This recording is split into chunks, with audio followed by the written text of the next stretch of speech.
सत्य की खोज से जुड़े हुए सभी लोगों का हार्दिक अभिनंदन। आशा है आप सब स्वस्थ होंगे, आनंद में होंगे और जो जीवन की परेशानियों से जूझ रहे हैं वो सत्य के मार्ग को खोजने का मन बना रहे होंगे। कुछ लोगों ने बना लिया होगा। देखिए, आज मुझे जैसा कि हर हफ्ते मैं एक वीडियो आपके लिए बनाता हूँ, कम से कम 1 से 2 कोशिश रहती है 2 की। लेकिन मैं पिछले 3 दिनों से विचार कर रहा हूँ कि वीडियो मैं किस टॉपिक पर बनाऊँ, और मेरी दिमाग में कोई भी टॉपिक नहीं आया। बहुत सोच विचार के बाद मैंने कहा चलो कैमरे के सामने बैठते हैं, देखते हैं क्या जो भी दिमाग में आएगा वो कहेंगे। क्योंकि देखिए, टॉपिक की आवश्यकता होती है बोलने के लिए। अब कुछ लोगों का ऐसे सवाल भी आ रहे हैं कि जी आप वैसे तो कहते हैं कि सवाल पूछिए, और सवाल पूछते हैं तो जवाब नहीं देते। देखिए, सवाल पूछने का मतलब ये नहीं है आपके दिमाग में जो हिलोर उठी आपने मेरा वीडियो देखते देखते वहाँ कमेंट में टाइप कर दी और मैं उसका जवाब दे दूँ। सवाल वो होता है जो आपको चैन न लेने दे। और मैंने कहा है, कमेंट पे जवाब देना ज़रूरी नहीं है कि मैं दूँ। यदि आपका सवाल इतना गहरा है कि आपको सोने नहीं दे रहा तो आप ईमेल करिए, तब पता चलता है कि वास्तव में आप इस सवाल का जवाब लेना चाहते हैं। कमेंट में कोई कुछ भी लिख सकता है, मुझे कोई कमेंट अच्छा लगता है तो मैं जवाब दे देता हूँ। और मैं यदि किसी कमेंट में आए किसी भी सवाल या किसी, और ये मैं ईमेल पे भी करता हूँ, अगर आपका सवाल मुझे उस लेवल का नहीं लगता कि इसका उत्तर दिया जाना चाहिए, ये महज आपके दिमाग की एक खुराफात है, इससे और लोगों को कोई शिक्षा नहीं मिलने वाली, तो मैं उस सवाल का जवाब नहीं देता हूँ। क्योंकि बिना मतलब की बातों में पढ़ने से कुछ मिलता नहीं है, केवल समय की बर्बादी है। आप तो कर ही रहे हैं, मेरी भी होती है। खैर, आगे बढ़ने से पहले मैं फिर से वही बता दूं कि डिस्क्रिप्शन में हमारा फेसबुक पेज आईडी है, इंस्टाग्राम है, वहाँ आप फॉलो कर लीजिए, फेसबुक पे फ्रेंडशिप रिक्वेस्ट भेजिए तो हमारी रील्स आपको बराबर प्राप्त होती रहती है। जिनको लगता है कि ये चैनल उनकी यात्रा में कुछ एडिशन करता है या उन्हें इस चैनल से कुछ मिलता है, प्लीज़ सब्सक्राइब कीजिए और घंटी वाला बटन दबा दें ताकि हमारे नोटिफिकेशन आते रहे। जैसे हम महीने में एक Q&A सेशन करते हैं तो उसका नोटिफिकेशन आ जाए, प्लस कोई भी वीडियो आपसे मिस ना हो। तो कभी कभी मन करता है तो लाइव वैसे भी कर देते हैं, उसका वैसे कोई पता नहीं होता, लेकिन नोटिफिकेशन आ जाता है। मान लीजिए अचानक से लाइव शुरू कर दिया, आपके पास समय है तो जुड़ सकते हैं। और जिनको लगता है कि मैं केवल समय व्यर्थ करता हूँ उनका, तो वो प्लीज़ अनसब्सक्राइब करते हैं, चले जाएं। जिनको ये, अब मुझे खुद नहीं पता है वीडियो में मैं क्या बोलने वाला हूँ, तो आगे बढ़ते हैं। अगर आपको लगे ये वीडियो फ्रूटफुल था तो कृपया इसमें अपना सहयोग दें, कुछ मतलब कमेंट्स वगैरह लिख दें, लाइक कर दें, शेयर कर दें। इससे चैनल को लोगों तक पहुंचने में मदद मिलती है। चैनल को मैंने मोनेटाइज नहीं किया हुआ है क्योंकि मेरा इस से कुछ पैसा कमाने का विचार नहीं था, लेकिन आप लोगों ने मजबूर किया कि इसकी सिखाने की कोई फ़ीस रखी जाए, तो वही जो मिलता है वो मेरे लिए काफ़ी है। क्योंकि अभी मैं नौकरी करता हूँ, मेरे पास नौकरी है, मैं कमा रहा हूँ।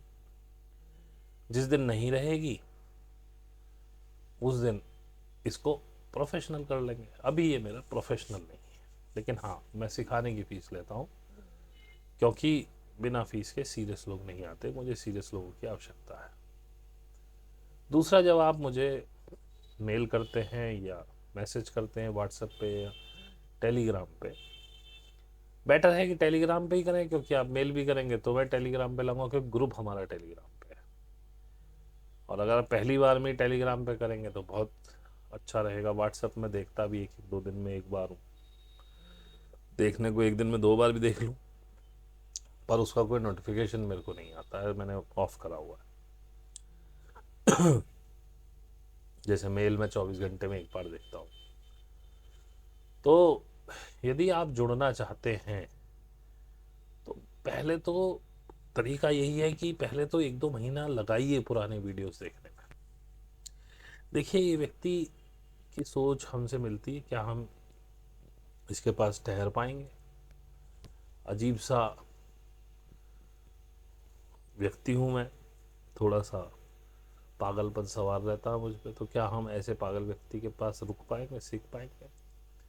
दूसरा, ये जो जर्नी है ये खुद को खोने की जर्नी है। यदि आप इसमें कुछ पाने के लिहाज से आ रहे हैं तो सिर्फ आप अपने आप को पा पाएंगे, और वो भी छूट जाएगा आखिर में जाके, सब कुछ छूट जाएगा आपसे, डिटैच हो जाएंगे। यदि खुद को खोने का जज्बा हो, यदि इस एक तरह से आग के समंदर में कूदने जितना जिगरा रखते हो, तब आइए। मुझे अच्छा नहीं लगता आप आते हैं 1-2 महीने रह के चले जाते हैं। मेरे को आपके पैसे की आवश्यकता नहीं है। पैसा मैं सिर्फ इसलिए रहता हूं कि आप सीरियस रहें सीखने के लिए। तो बहुत सोच समझ के फैसला कीजिए, ये आपका जीवन पूरी तरह से चेंज कर देगा। इसको ऐसे मत आइए कि भाई चलो ध्यान सीखने चलते हैं, ये ऐसे बहुत लोग सिखाने वाले हैं, उनके पास जाइए। मेरे से जुड़ने के बाद मैं आपको वापस जाने की अनुमति तो देता हूं, लेकिन जाने के बाद वापस आने की अनुमति नहीं देता हूं, क्योंकि ये एक तरह से आपने गुरुकुल में एंट्री कर दी। आप एक बार मेरे साथ जुड़े, फिर 24/7 मैं आपके साथ मैसेज पे हूँ, ग्रुप में हूँ, मैसेज करके कुछ भी पूछ सकते हैं। साधक, उसके दिमाग में बहुत बहुत कहानियाँ आती रहती हैं। सैटरडे का मीट होता है, उसमें बातचीत होती है, बीच बीच में आपको टोकता रहता हूँ। आपका जिस तरह का आप लिखेंगे, जितना ज़्यादा अपने बारे में सोच में, अपने विचारों के बारे में लिखेंगे, उतना ज़्यादा गाइडेंस पाएंगे।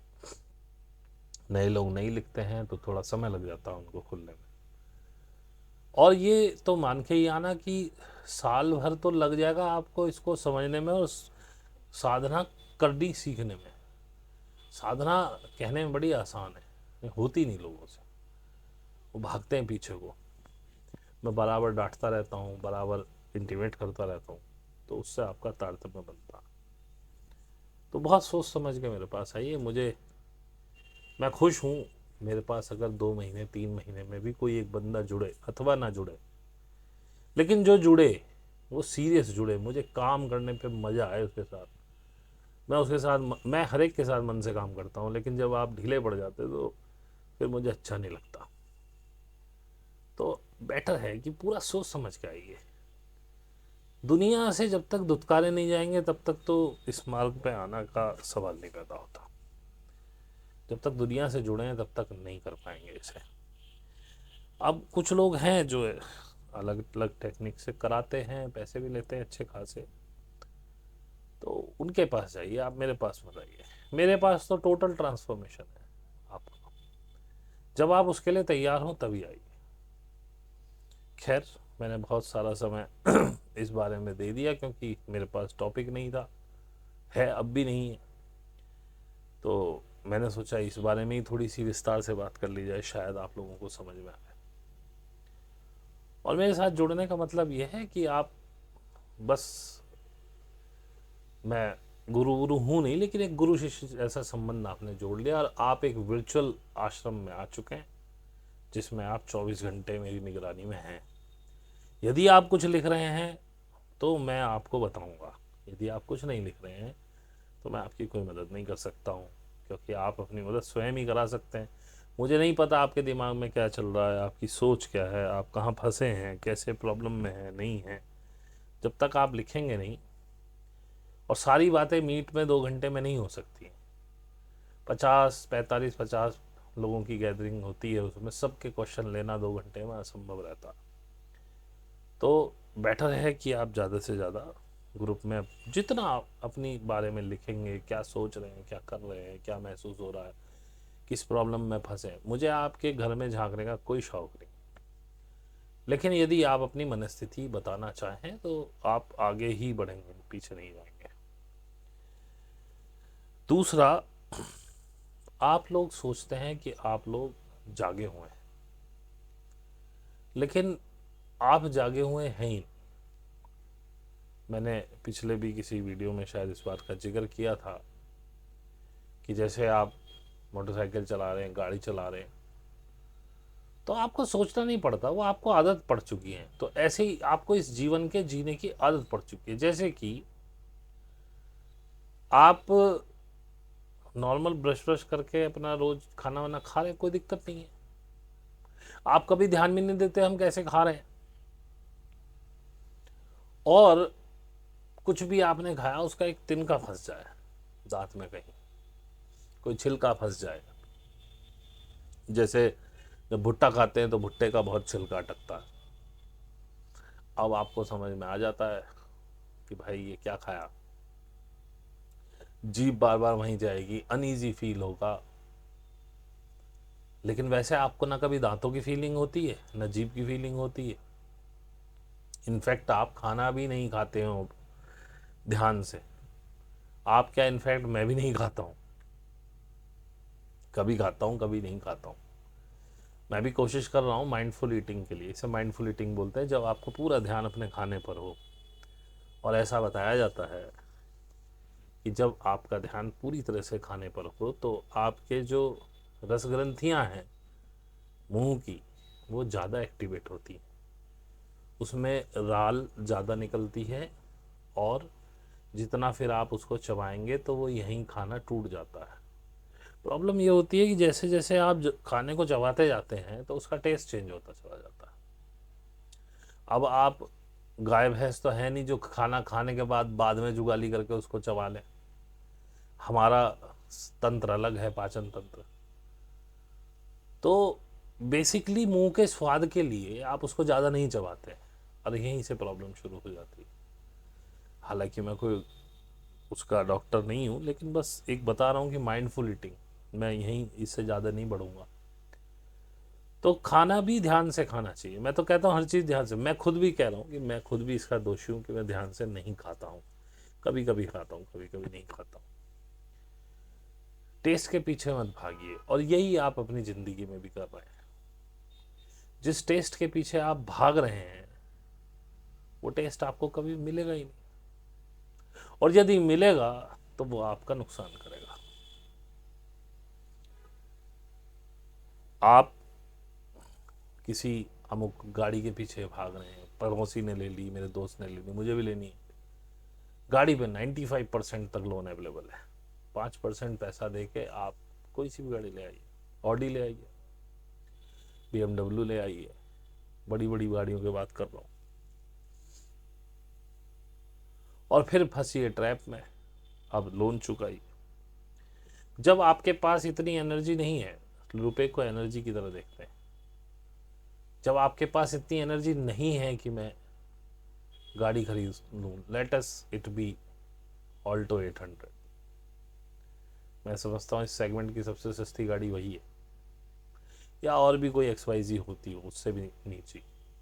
अब आपके पास इतनी एनर्जी नहीं है कि आप गाड़ी खरीद सकें, तो आपको एनर्जी बोरो करनी पड़ती है किसी से, और बोरो करने पे इंटरेस्ट देना पड़ता है। यानी कि मान लीजिए आपने ₹1,00,000 कम था, आपने ₹1,00,000 ले लिया, तो आपको कम से कम 1,10,000 देना पड़ेगा। उसके लिए आपको एक्स्ट्रा मेहनत करनी पड़ेगी। और ये हुआ क्यों? ये इसलिए हुआ क्योंकि आपका अपनी इंद्रियों पे काबू नहीं है। उन्होंने कह दिया भैया गाड़ी लो, आराम हो जाएगा। एक तो गाड़ी ली, आपके खर्चे बढ़े, ऊपर से लोन लिया, उसका ब्याज आपको भरना पड़ेगा। इसी तरह की कुछ चक्करों में आप फंसते रहते हैं। तो सिर्फ एक एग्जांपल है, पता नहीं ऐसे कितने हैं। जैसे कि बच्चे पैदा हो गए, हैसियत आपकी है सिर्फ ऐसे स्कूल में पढ़ाने की जिसकी फीस 5,000 रुपये महीना हो या 2,000 रुपये महीना हो या 1,000 रुपये महीना हो एक बच्चे। मान लीजिए आप 2,500 रुपये तक फीस पे कर सकते हैं और आप पढ़ा रहे हैं उसको 10,000 रुपये के स्कूल में। अब हैसियत आपकी 2,500 की थी, आपने दो नुकसान किए। एक तो आपने अब आपको अपना पेट काटना पड़ेगा क्योंकि आप पे वो एनर्जी थी ही नहीं। कुछ आप अपनी सेहत का नुकसान करके करेंगे या इसमें भी आप कहीं से उधार उधार लेके करेंगे। दूसरा, 2,500 वाले स्कूल में वही बच्चे आते जिनके फादर की हैसियत 2,500 रुपये वाली थी, और अगर आप 10,000 वाले स्कूल में जाते हैं तो वहां वो बच्चे आते जिनके बापों की हैसियत 10,000 रुपये वाली है। मान लीजिए आपके पास मोटरसाइकिल है, आप जैसे तैसे करके 10,000 की फीस तो चुका पा रहे हैं, लेकिन वहां वाले बच्चे जो हैं वो ऑडी से आते हैं।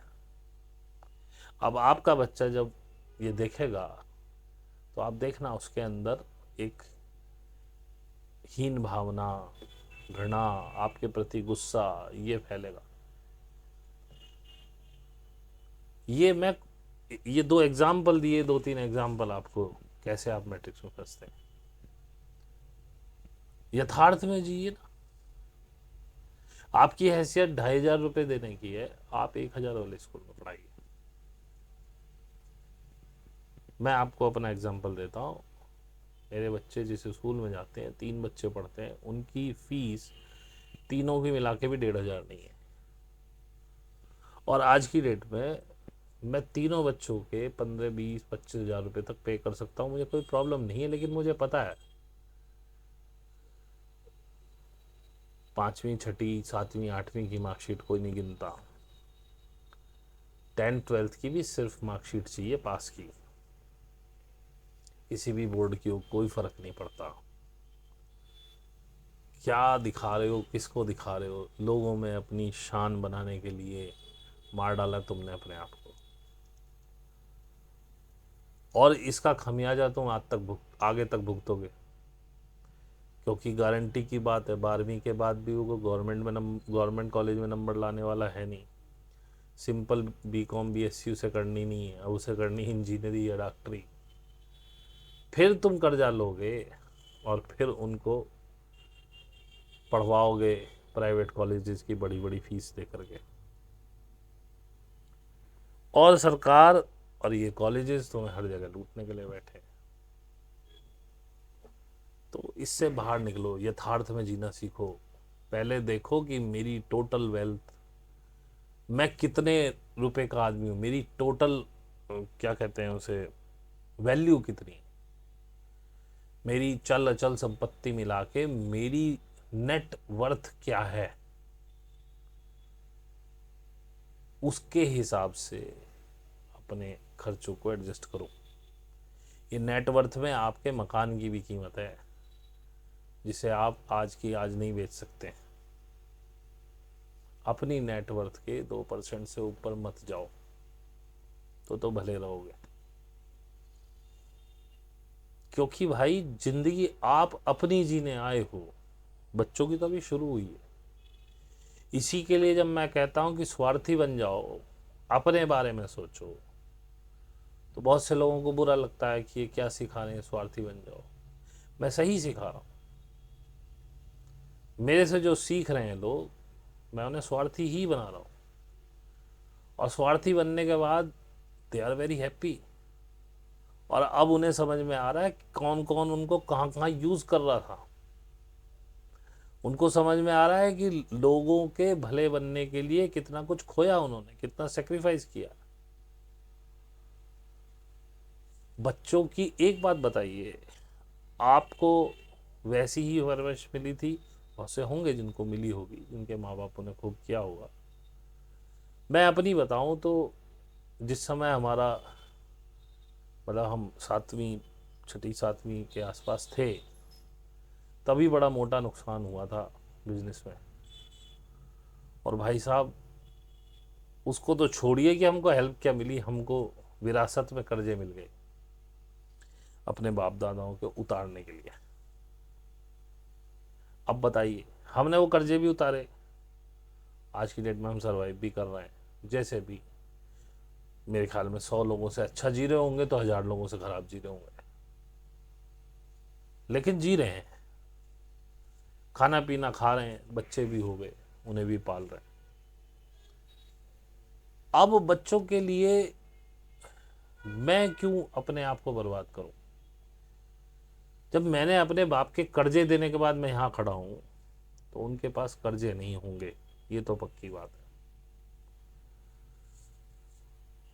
उनके पास आगे बढ़ने के मौके होंगे, बढ़े, किसने मना किया है? तुम्हारी पूरी जिंदगी पड़ी हुई है, मेहनत करो, कमाओ, खाओ। जरूरी है हर बच्चा इंजीनियर बने, जरूरी है हर बच्चा डॉक्टर बने? कुकुर मुत्तों की तरह, कुकुर मुत्ते तो नहीं कहना चाहिए, वो भी कहीं कहीं होते हैं। ये तो स्ट्रीट डॉग्स की तरह हो गए हैं। आप आज की डेट में एक पत्थर उछालो, या तो एमबीए पे लगेगा या डॉक्टर पे लगेगा, डॉक्टर हर तरह का। इसमें एमबीबीएस मत मानिए, एमडी एमबीबीएस मत मानिए। आजकल डॉक्टरी डेंटल वाले बहुत भरे हुए हैं, ऑर्थो ऑर्थो है, और ये आजकल वो फिजियोथेरेपी वो भी डॉक्टर ही लिखते हैं। या उस पर लगेगा या इंजीनियर पे लगेगा। कुत्ते पे लगने की संभावना कम है, इन लोगों पे लगने की संभावना ज़्यादा है। हालांकि मैं ये नहीं कह रहा कि बच्चों को मत पढ़ाइए, पढ़ाइए, अपनी हैसियत के अनुसार पढ़ाइए। और यदि वो लोग कुछ बड़ा करना चाहते हैं तो या तो मेहनत करें, अगर वो पूरी मेहनत करके सरकारी कॉलेजेस में लेके आते हैं अपना नंबर तो ठीक है, चलिए आप भी हेल्प कीजिए। बाकी उनको लोन कराइए, एजुकेशन लोन, और वो खुद उतारे, तुम्हें क्या मतलब? उनकी ज़िंदगी, सपने उन्होंने बुने, आपने थोड़ी। हाँ, ये बात आई पकड़ में, यदि सपना आपका है, क्योंकि अधिकतर लोग क्या कर रहे हैं, अपने ही सपनों को थोपते हैं बच्चों पे। उनका डॉक्टर बनने का मन था, या डॉक्टरी का प्रोफेशन उनको अच्छा लगता है, या इंजीनियरिंग का प्रोफेशन उनको अच्छा लगता था जो वो नहीं बन पाए, अब बच्चों को थोप रहे हैं वो। तो भाई अगर अपने सपने आपको पूरे कराने हैं बच्चों से, फिर तो भाई आपको मरना पड़ेगा ही, अपने कंफर्ट जोन को तोड़ना पड़ेगा ही, उसके बिना नहीं हो सकता। नस पे नस चढ़ गई है।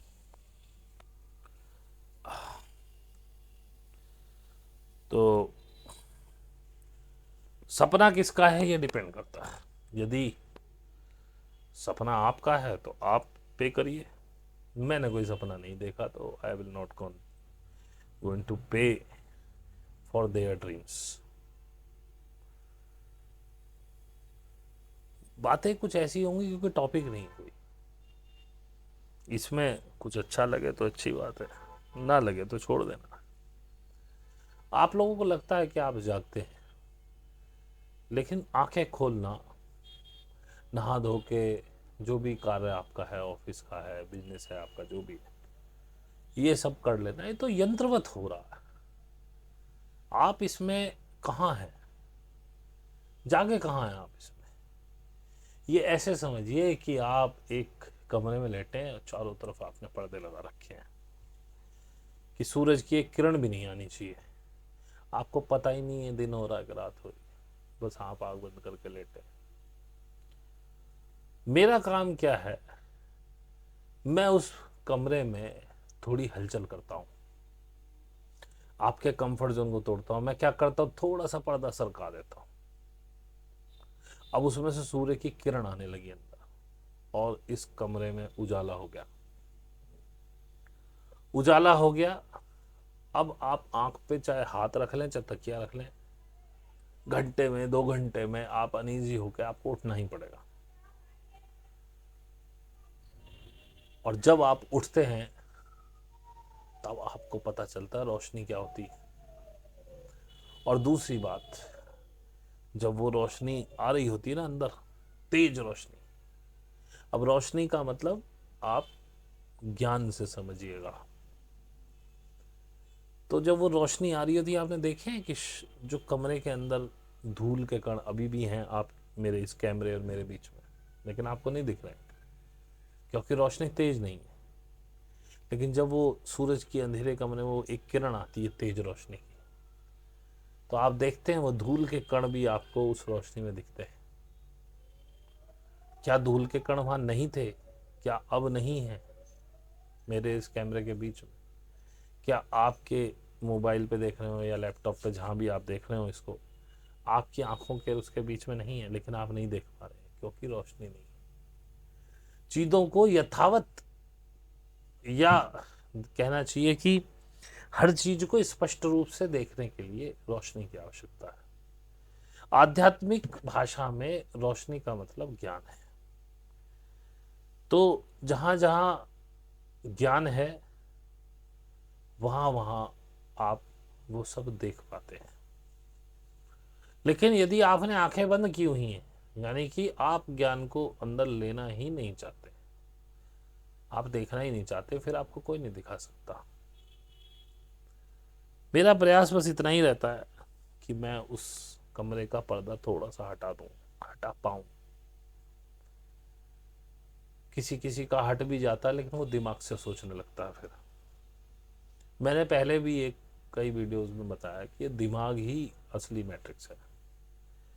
जिस दिन आप इसको बंद कर गए, आप मैट्रिक्स के बाहर हो गए।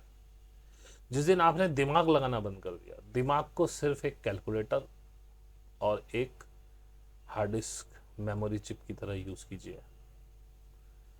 इसे अपने रोजमर्रा के या कोई भी जो निर्णय है उनको मत लेने दीजिए, क्योंकि दिमाग से लिया गया निर्णय बाई चांस सही हो जाए, गलत ही होता है।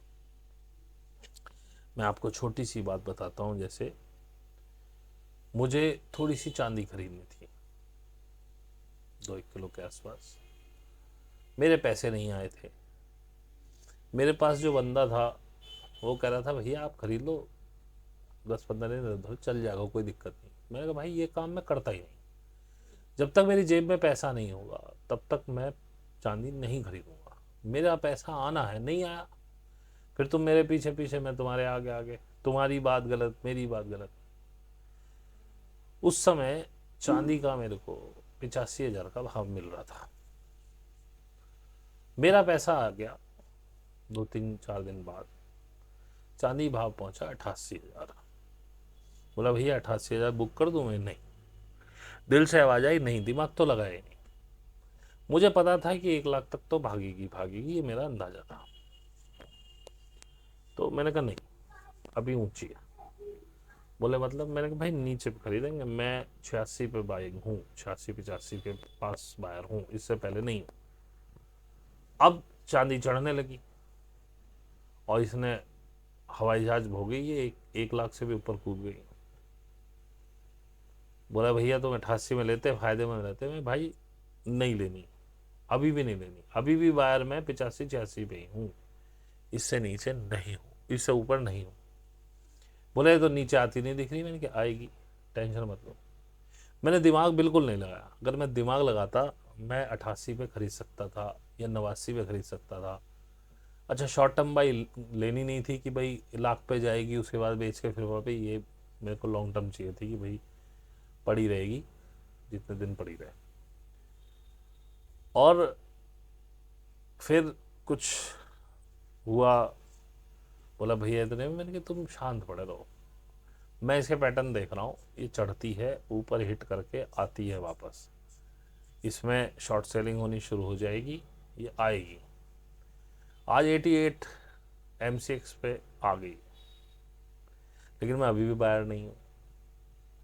अब वो कह रहा है भाई साहब अब तो लग रहा है नीचे जाएगी। मैंने कि कोई दो राय नहीं है कि 83-84-82 तक टच कर जाए, लेकिन फिर भी मैं 84-85 के आसपास बाइंग में। जब भी आए तो मेरे को कॉल कर देना। तो इस तरह से हार्ट के डिसीजन सही हो जाते हैं, नुकसान नहीं होने देते। होने को मैं 90 पे भी बाय करता हूँ, तो अगर मैं लॉन्ग टर्म में देखूंगा तो मुझे कोई नुकसान नहीं है। लेकिन कोई चीज़ यदि आने वाले महीने 2 महीने मुझे कुछ करना तो है नहीं चांदी का। अगर आने वाले महीने 2 महीने में कोई चीज़ डाउन हो सकती है और मुझे 100 ग्राम या 50 ग्राम फालतू मिल सकती है उसी रेट में, तो काहे की हड़बड़ी है। और ये ठहराव, ये धैर्य, ये आपको साधना से ही मिलता है। ये मैं सिर्फ एग्जाम्पल दे रहा हूँ। अब जैसे मेरे पास इंफॉर्मेशन आई, मैंने आपको बोला कि भाई शेयर बाजार में थोड़ा सा बहुत सतर्क होकर खेलना, क्योंकि ये नीचे जाएगा। मेरे पास इंफॉर्मेशन ये है और मैंने कहा लेना है तो सोना चांदी ले लो। अब ये सिर्फ एक इंफॉर्मेशन थी, या आज तक भी है। मेरे पास जो इंफॉर्मेशन है वो दिसंबर तक इसके भयंकर रूप से टूटने की है, लेकिन ये सही होगी, अभी तक तो दिख रही है सही हो रही है। आप लोग ऐसे मान लेते हैं सामने वाले की कही हुई बात को कि जैसे उसने फ्यूचर देख के आया हो। बहुत से लोग दावा करते हैं कि वो फ्यूचर देख के आए। मैं नहीं दावा करता भाई साहब, क्योंकि मैं गया ही नहीं, मुझे नहीं पता फ्यूचर क्या है। मैं तो फ्यूचर में विश्वास ही नहीं रखता। मैं कह रहा हूँ ये सिर्फ इंफॉर्मेशन है, आप सिर्फ देखिए और थोड़ा सा होशियारी से रखिए। अब अगर ये ठीक हो जाती है, जो कि अभी तक तो हो ही रही है, तो ऐसे ही लोग फिर आपको सर पे चढ़ा देते हैं कि जी आप तो मान है भाई। कोई इन्फॉर्मेशन आई थी, वो इसलिए ही आई थी कि मैं आपको बता सकूं, मैंने आपको बता दी। अब जैसे कई लोग कह रहे हैं कि भाई, बहुत लोग कह रहे हैं आगे आने वाले टाइम विनाश होगा, ये होगा, वो इन्फॉर्मेशन मैंने भी आपको बता दी। मेरे पास इन्फॉर्मेशन है कि 27 तक 50% से कम हो जाएगी जनसंख्या वर्ल्ड की। लेकिन इसके लिए हम जीना छोड़ दें क्या? अभी से खाट पकड़ लें क्या? अरे जो होगा तब देखेंगे। इन्फॉर्मेशन है, मैंने बोला आपको थोड़ी सी खर्चे में कटौती करके थोड़ा सेविंग रखिए। ये तो दिख ही रहा है कि वर्ल्ड वार की कंडीशन बन रही है, और अगर वार्स की कंडीशन होती है तो सब चीज़ें महंगी होती है। इन्फ्लेशन तो अभी भी आप देख लीजिए कितनी हाई जा रही है। आज की डेट में दालों के दाम 180, 190, 200 इसके आसपास आ चुके हैं। तेल के दाम देख लीजिए, हर चीज़ हाई है। आज 60 रुपये किलो से नीचे कोई सब्जी बाजार में नहीं है। चलिए हम अफोर्ड कर सकते हैं, लेकिन बजट तो हमारा भी बिगड़ा है ना भाई। और गरीब आदमी का क्या? तो ये चीज़ें आगे आने में सिविल वार्स की तरफ इशारा करती हैं, तो थोड़ा दिमाग लगाओ। ये सिविल वार्स अंदर वार्स होती हैं जब एक बड़ी जनसंख्या को खाना नहीं मिलेगा। मरता क्या ना करता क्या करेगा वो? लूट मार करेगा, चोरी चकारी करेगा, झगड़ेगा, छीना झपटी करेगा, यही सब होगा। और इनकी ये परिस्थितियां कोई आपके देश में नहीं है, ये ऑल ओवर द वर्ल्ड है। और इसकी कारण ये है कि जितनी टोटल वर्ल्ड की जीडीपी है, उतना ही पूरे वर्ल्ड पे कर्जा है। और ये कर्जा कहाँ से आ रहा है समझ में नहीं आ रहा। ये बैंकों का माया जाल, एक किताब है उसमें आपको समझ में आएगा कि पैसा तो उतना छपा ही नहीं जितना लोन बांट दिया गया, और अब उसका इंटरेस्ट भी चाहिए। पहली बात तो आपने, भाई आप एक बैंक में 10 रुपये रखने जाते हैं, जब अपने सेविंग अकाउंट में 10 रुपये रख दिए, एफडी में 10 रुपये रख दिए, बैंक उस 10 रुपये को 10 जगह लैंड कर देता है, आप ही के 10 रुपये को। अब वो तो सिर्फ 10 रुपये थे, कायदे से तो एक को देने चाहिए थे, क्योंकि बैंक ये मान के चलता है कि आप जैसे आप उससे 10 रुपये बहुत जल्दी नहीं मांग लेंगे। दूसरा, जिन 10 लोगों को वो 10-10 रुपये दे रहा है, वो मान के चलता है इनमें से कम 9 लोग या 8 लोग मुझे समय से पैसा और ब्याज देते रहेंगे, तो मुझे कोई प्रॉब्लम नहीं है। अगर एक दो मर भी गए कोई दिक्कत नहीं है। लेकिन आज आप देखिए कि हम हिंदुस्तान की बात करेंगे, मिडिल क्लास कितना श्रिंक हो गया है। छोटी गाड़ियां नहीं बिक रही हैं, गोल्ड लोन्स बढ़ गए हैं, डिफॉल्टर्स हो रहे हैं, क्रेडिट कार्ड डिफॉल्ट हो रहे हैं। अगर थोड़ा आप दिखा दौड़ाएं तो समझ में आ जाएगा। लेकिन मैं फिर भी डरने को नहीं कह रहा हूं। मैंने जो कहा that is just a information, और जो होगा वो ना आपसे रुके ना मुझसे रुकेगा। मैंने सिर्फ ये कहा थोड़ा प्रिपेयर हो जाइए कि जब आप उस कठिन समय पर पहुंचे, यदि पहुंचे, जरूरी नहीं है, मैं कोई भविष्यवक्ता नहीं, यदि पहुंचे तो वो आपको हेल्प करेगा, आपका सरप्लस मनी। और यदि नहीं पहुंचे तो मैंने कब कहा है कि वो बचा हुआ पैसा जो मेरी वजह से बचा था आपका, मेरे सहायता, मेरी सलाह की वजह से, उसे आप मुझे दे दीजिए या उसका 10% मुझे दे दीजिए, आप ही के पास रहेगा। अच्छा है, जुड़ जाएगा, कुछ गहना वहना बनवा लेना, नुकसान आपका कुछ नहीं है उसमें। इससे ज़्यादा आप कुछ कर भी नहीं सकते और नहीं मैं कर सकता हूँ। उस समय में यदि मैं भी मर जाऊं तो क्या भरोसा है, मर सकता हूँ, कोई बड़ी बात तो नहीं है, 8 मास का शरीर है, आया ही मरने के लिए हूँ यहाँ पे, एक ना एक दिन तो मरना ही है ना। तो रिलैक्स होना सीखिए, पैनिक होना मत सीखिए। रिलैक्सेशन में दिमाग ज़्यादा काम करता है, नए रास्ते मिल जाते हैं। ऐसे क्या पहले वर्ल्ड वार्स नहीं हुई, पहले प्रॉब्लम्स नहीं हुई, कैसे निकले थे, लेकिन इस बार की वर्ल्ड वॉर अगर हुई कुछ अलग तरह की होगी। वर्ल्ड वॉर फर्स्ट और सेकंड में कुछ ऐसे हथियार नहीं थे लोग बागों के पास जिन्हें दूर से मारा जा सके बहुत ज़्यादा। शायद रशिया के पास थे, वो भी शायद 100-200 किलोमीटर तक के थे। आज आपके पास ऐसी ऐसी मिसाइल है जो पूरे धरती के एक पॉइंट से पूरी तरह घूम के दोबारा उसी पॉइंट पर आ सकती है, और वो भी सुपरसोनिक है, आवाज की रफ्तार से 5-5 6-6 गुना तेज चलने वाली है। तो भाई कहाँ तक भुगतोगे? आज ईरान बीच में दो देशों के ऊपर से उड़ के इसराइल को मार रहा है, इसराइल ईरान को मार रहा है 2-3 देशों के ऊपर से उड़ के, और ईरान कहीं जाए ना, वो मिसाइल से मार दिया उसने। तो ये वर्ल्ड वार कुछ अलग तरह की होगी। वो भी हुई तो ये भी गारंटी नहीं है भाई।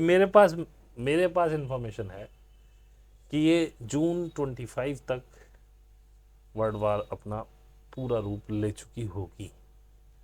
मार्च 2025 के बाद से आपको परिस्थितियां बहुत तेज़ी से बदलती हुई दिखेंगी। लेकिन मैंने आपको कहा, मैं कोई भविष्यवक्ता नहीं हूँ। मुझे ये मेरे गाइड्स के द्वारा बताया गया, अब कैसे बताया जाता है वो मैं एक्सप्लेन नहीं कर सकता हूँ। बताया गया, मैंने आपको बता दिया, this can be right, this can be wrong, and this is the test of my guides as well. अभी तक तो सब ठीक ही चल रहा है जैसा जैसा उन्होंने बताया। मेरे पास रिसेशन का भी मैंने बोला था कि रिसेशन भी, नहीं बोला था तो दोबारा सुन लीजिए, रिसेशन भी अब बस समझो आ चुका है, आप रिसेशन में खड़े हैं। अब कब तक ये दिखाई देगा, आई कांट से। तो घबराना बेकार है, इंफॉर्मेशन को धैर्य से सुनिए, और उन जो परिस्थितियां बताई गई हैं एज इंफॉर्मेशन की ये होने वाली हैं, उनके लिए खुद को प्रिपेयर कीजिए, बस इससे ज़्यादा कुछ नहीं है।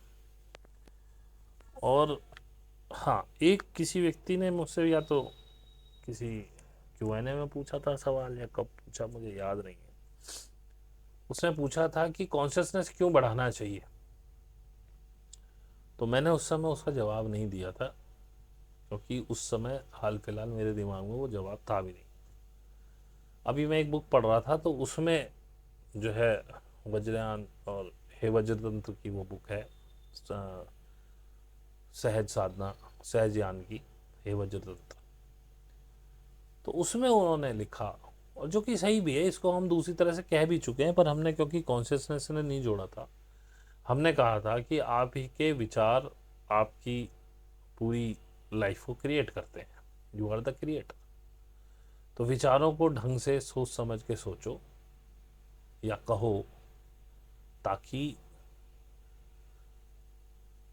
आप अच्छी लाइफ क्रिएट कर सकें। लेकिन विचारों को कंट्रोल करना इतना आसान नहीं होता। फिर भी बात करते हैं कॉन्शियसनेस की, कॉन्शियसनेस क्यों बढ़ानी चाहिए। तो उन्होंने उसका डीप में कहा कि जो आप ये जो पूरा वर्ड आप देख रहे हैं, ये पहली बात तो आपका अपना वर्ड है, ये दूसरे का नहीं है। हर व्यक्ति अपना एक अलग वर्ड देख रहा है,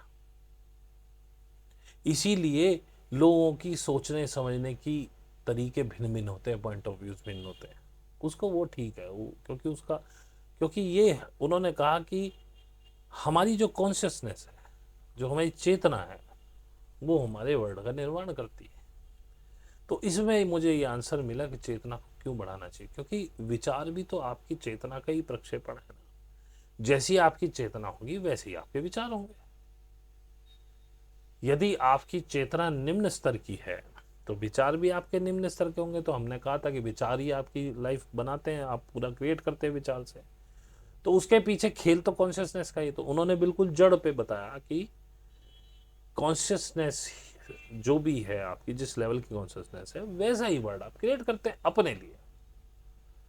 मैं एक और जब हम कहते हैं टाइमलाइन चेंज होती है, पैरेलल टाइमलाइंस पे आप स्टेप इन कर जाते हैं, तो वो वही है। जैसे जैसे चेतना आपकी बढ़ती चली जाती है, आप एक नई टाइमलाइन में शिफ्ट होते चले जाते हैं। आज मेरी टाइमलाइन में सफरिंग नहीं है।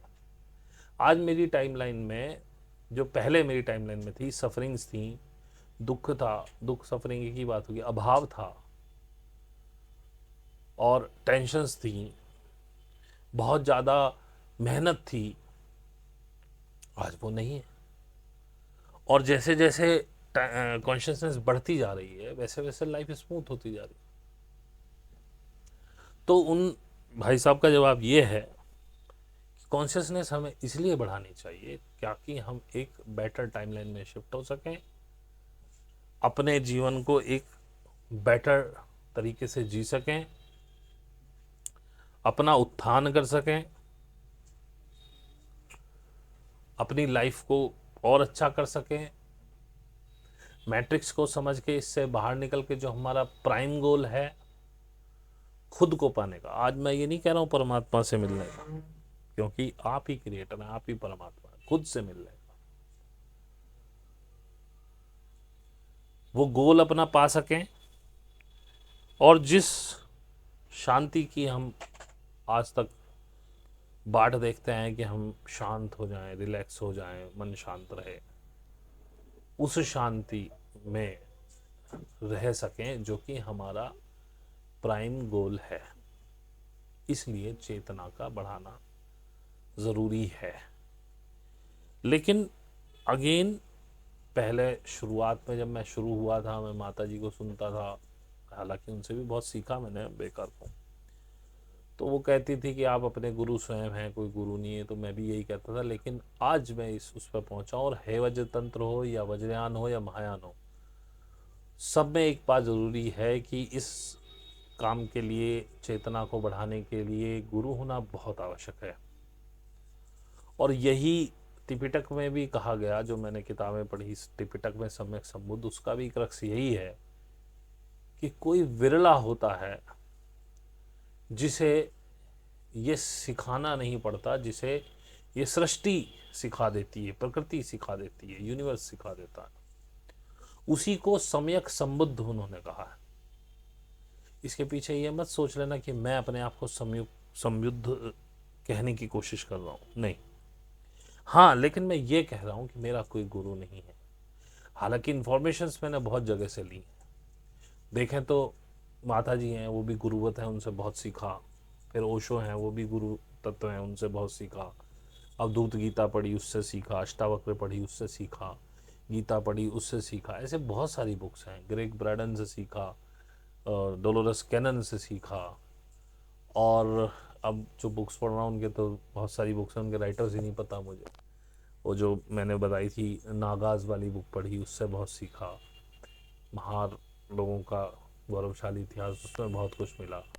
द चमार बुक थी, उससे बहुत कुछ मिला। ऐसे बहुत सारी बुक्स पढ़ी हैं। तो ये सब, इनसे इन्फॉर्मेशन सारी ली है, उसको प्रोसेस किया है, अपने ऊपर उतारा है, उसको परखा है, देखा है, जाना है, तब यहाँ तक आए हैं। लेकिन जो लिखे हुए को पढ़ लिया, जो सुने हुए को दिमाग में भर लिया, और आपने एक चित्र बना लिया कि भाई फला आदमी हमारा गुरु है, ये जो कहता है ठीक कहता है, और आप उसी का दोहराए जा रहे हैं, हमारे गुरुदेव ने ऐसा कहा, हमारे गुरुदेव ने ऐसा कहा। मैं इसका कट्टर विरोधी हूं। ये गलत है। गुरु ने जो बताया उसे अपने अंदर उतारो और उसे परखो। ये ज्ञान नहीं, ये सिर्फ इंफॉर्मेशन। मैं इंफॉर्मेशन को हिंदी में क्या कहेंगे, सूचना है। ज्ञान वो जो अंदर से प्रकट हो, उसको बौद्ध ग्रंथों में प्रज्ञा कहा है, जो अंदर से आया और अंदर से आता है। मैं देख रहा हूँ मेरे कुछ स्टूडेंट्स जो हैं, उनमें प्रकट होने लगी ये प्रज्ञा। अभी वो समझ नहीं पा रहे हैं, लेकिन जब वो पूछते हैं तो मैं कहता हूँ ठीक है, नहीं पूछते तो नहीं कहता, कई बार लिख देते हैं, मैं समझ जाता हूँ ठीक चल रहा है। लेकिन अगर कोई मुझसे पूछे कि ये सही है गलत है तभी तो जवाब दूँ। भाई अगले बंदे को ज़रूरत नहीं मेरे से पूछने की, तो मैं क्यों जवाब दूँ? ये भी अंदर से आ गया। पहले मैं खुद जा जा के लोगों से बताया करता था, अब किसी का बहुत ही ज़्यादा हो जाए तो टोक देता हूँ, नहीं तो नहीं टोकता हूँ।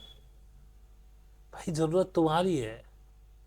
Never give unwanted opinion to anyone. क्यों बताना चाहते हो उसको जब वो सुनना नहीं चाहता? उसको ज़रूरत होगी वो पूछे। और अक्सर मेरे से ग्रुप में भी लोग क्वेश्चन कर देते हैं, बहुत जो ऐसे क्वेश्चन होते हैं मुझे लगता है कि इसको ज़्यादा ज़रूरत है आंसर देने की, तो मैं दे देता हूँ। बहुत ऐसे बैठे बैठे कुछ भी दिमाग में आ गया लिख डालते हैं, मैं उसका जवाब ही नहीं देता हूँ। मैं कहता हूँ यदि वास्तव में तुम्हारा सवाल इतना इम्पोर्टेंट है तो मैं वेट करता हूँ कि कल फिर पूछे, परसों फिर पूछे, या मीट में फिर पूछे, तब जवाब दूंगा। कुछ भी आपके मन में अगर आपने लिख दिया मैं खाली बैठा हूँ आपका जवाब देने के लिए, नहीं। सवाल यदि आपका है तो वो आपको सोने नहीं देगा, और मैं उसी सवाल की तलाश में रहता हूँ जो आपको सोने ना दे, जिसके उत्तर की प्रतीक्षा में आप असहज हो रहे हो, जिसमें आपको नींद ना आ रही हो, वही असली सवाल है। कुछ भी दिमाग में उठा, मेरा ये वीडियो देखते हुए कुछ भी उठा, आपने कुछ भी टाइप करके भेज दिया, तो उसके लिए आप मुझे पैसा देते हैं क्या जवाब देने का? अब कई लोगों को ये बात चुभ जाएगी कि भाई साहब आप ऐसी बात कर रहे हैं, एक तरफ आप कहते हैं कि सवाल पूछो, एक तरफ आप ये बात कर रहे हैं। भाई सवाल भी तो ढंग का हो, जवाब देने लायक भी तो हो। बुद्ध से कई लोग पूछते थे कोई किसने रचना की उसकी, तो उन्होंने बताया मान लो उसने की, ब्रह्मा ने की सृष्टि का। अच्छा ब्रह्मा की रचना किसने की? तो बुद्ध चुप हो जाते थे, बोले अब ये बेवकूफ़ी में चल गया, क्योंकि अगर मैं इसका जवाब भी दे दूं तो फिर ये उसको पूछेगा कि उसकी रचना किसने की। इसका कोई अंत नहीं है। तो उसका तो मैं तो खुद ही कहता हूँ बस मेलोडी खाओ खुद जान जाओ। एक ऐड आया करता था पहले मेलोडी चॉकलेट का, हमारे ज़माने के लोगों ने देखा होगा, छोटी टॉफ़ी आती थी, आज भी आती है। तो कहते हैं मेलोडी इतनी टेस्टी क्यों है, तो जवाब कर देता था मेलोडी खाओ खुद जान जाओ। तो मैं अपने ग्रुप में अक्सर कहता हूँ मेलोडी खाओ खुद जान जाओ।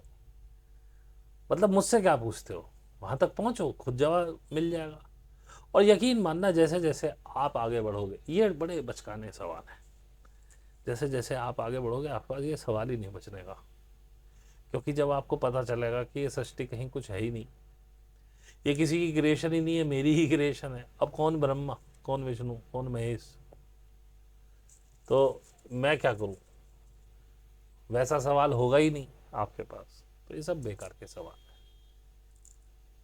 सवाल अच्छा होगा मैं ज़रूर जवाब दूंगा। पीछे मैंने लाइव किया था, एक भाई साहब आ गए, वो लगे मेरे से आप कौन है जी, कहाँ हैं जी, कहाँ तक पहुँचे हुए हैं, कौन से चक्र पे पहुँच गए। उन्होंने सवालों पहले उन्होंने एक संस्कृत का श्लोक लिखा, मैं तभी समझ गया था कि ये आदमी सिर्फ अपने आप को ऊंचा दिखाने के लिए यहाँ बैठा हुआ, या रिवर्स कर लीजिए कि मुझे नीचा दिखाने के लिए। और भाई मैं तो नीचा ही हूँ, मुझे तो कुछ आता ही, मैंने तो उससे कहते भाई मुझे कुछ आता ही नहीं, मेरे पास ऐसी कोई दीवार नहीं है जिससे आप सर टकरा सको, क्योंकि मुझे शोर पसंद नहीं है। ऐसी एक सज्जन मेरे को ईमेल कर रहे थे नीरज नाम से। ये वो नीरज नहीं जो हमारे ग्रुप में हुआ करते थे, कोई और नीरज थे। अब उन्होंने बड़े प्रेम से, यार आप तो ये हैं जी, आप तो महान हैं जी फला। अब मैं तभी समझ जाता हूँ कि ये बंदा गाली बक के भागेगा जिस दिन तो इसकी बात का जवाब सही से नहीं देगा। अब मैंने एक दो बातें उनकी जवाब दी, थोड़ा वो इधर उधर करके हल्का फुल्का लिख के कि भाई कैसी चाय। अब एक दिन वो पीछे पड़ गए, तो मैंने थोड़ा सख्त सा जवाब देकर मैंने कहा भाई अब परेशान मत कर। मैंने कहा भाई खुद साधना कर, जान ले साधना तुझे करनी नहीं है, मेरे से सीखना नहीं है, पैसे तेरे पास हों भी तो शायद तू खर्च ना करना चाहता हो। अब जैसे ही मैंने कहा, मैंने कैड़ा सा जवाब लिखा, अब वो लगे गाली बकने। ऐसे ही अपने वो योगेंद्र जी चचा थे, अब उनके तो हमने सब जगह से स्पैम कर दिया, उनको स्पैम में डाल दिया। मेल आती रहती होंगी स्पैम में, नहीं भी आती हो हम देखते हैं। तो जब ऐसे लोगों को आप ज़्यादा एंटरटेन कर देते हो, और ऐसी एक और लड़का था, वो भी बड़ा मेरे को करता था। मुझे लगा कि ये लड़का कभी ना कभी, इतने सवाल हैं चलो जवाब देते हैं, कभी सही हो सकता है। लेकिन जब वो बिल्कुल ही बेवकूफ़ी पे आ गया तो मैंने सब जगह से उसको ब्लॉक मार दिया। ठीक है, मुझे सुनना ही नहीं तुम्हें, क्योंकि मैं अपनी इन पागलपनों में मैं नहीं फंसना चाहता हूँ।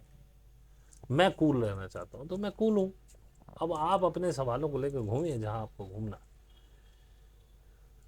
और यदि आप किसी से कोई ज्ञान अर्जित करने लेने जा रहे हो और आप उसको ही नीचा दिखा के साबित करना चाहते हो कि मुझे आपसे ज़्यादा ज्ञान, तो आए क्यों थे आप उसके पास?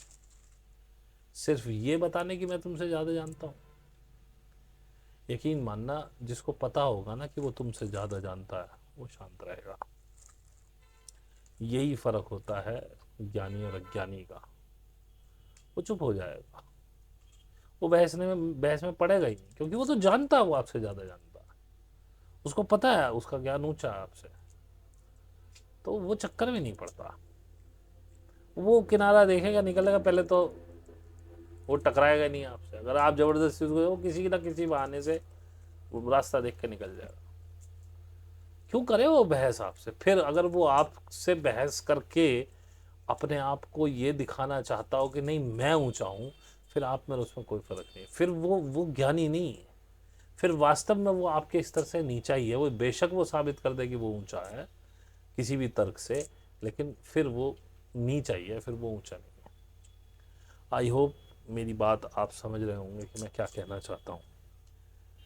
और देखो, ये वीडियो बनाने के लिए बना दिया ताकि एक तारतम्य जुड़ा रहे। मुझे पता नहीं दूसरा वीडियो में बना पाऊंगा नहीं बना पाऊंगा, मेरे पास कुछ भी नहीं है इस समय, दिमाग बिल्कुल ब्लैंक है, कोई सोच नहीं। मैं तो अपने ही मन से टॉपिक उठा उठा के आपको बताता रहता हूँ। आपकी कोई जिज्ञासा नहीं तो मेरी तो बहुत पहले ख़त्म हो चुकी है। फिर भी कोशिश करता रहता हूँ कि आपको कुछ नया दे पाऊँ, कुछ और ज्ञान दे पाऊँ। तो पुरानी कोई वीडियो उठा के फिर से चिपका दूंगा 2 वीडियो करने के लिए। लेकिन बस जो यहाँ तक रुके हैं उनका बहुत बहुत धन्यवाद भाई। लाइक कर देना अगर आपको ठीक लगा हो कंटेंट। आज का कोई कंटेंट तो था नहीं, और इसीलिए पीछे भी मैंने यही कहा था कि शायद बोर हो रहे हो, क्योंकि कुछ कुछ टॉपिक हो तो बात करूं। अब सभी टॉपिक तो कर दिए हैं। अब वो रिपीट तभी हो सकते हैं यदि आप कोई सामने बैठ के बात करें। Q&A सेशन करते तो आपके पास जवाब नहीं, सवाल नहीं होते। फिर भी करते हैं उसको महीने में एक बार। मेरे ईमेल्स कोई आती नहीं, कि जिनकी आती हैं वो बेकार के सवाल पूछते हैं, मुझे क्या बताएं, क्या करें। फिर भी बस ये है कि भाई तारतम्य बना रहे, आपसे जुड़ाव बना रहे। ये आप इसको बराबर देखते रहें चैनल को। जैसा मैंने कहा कि पता नहीं कब आपके अंदर से ये पुकार उठे कि नहीं अब सीखना है, अब नहीं रुक सकते।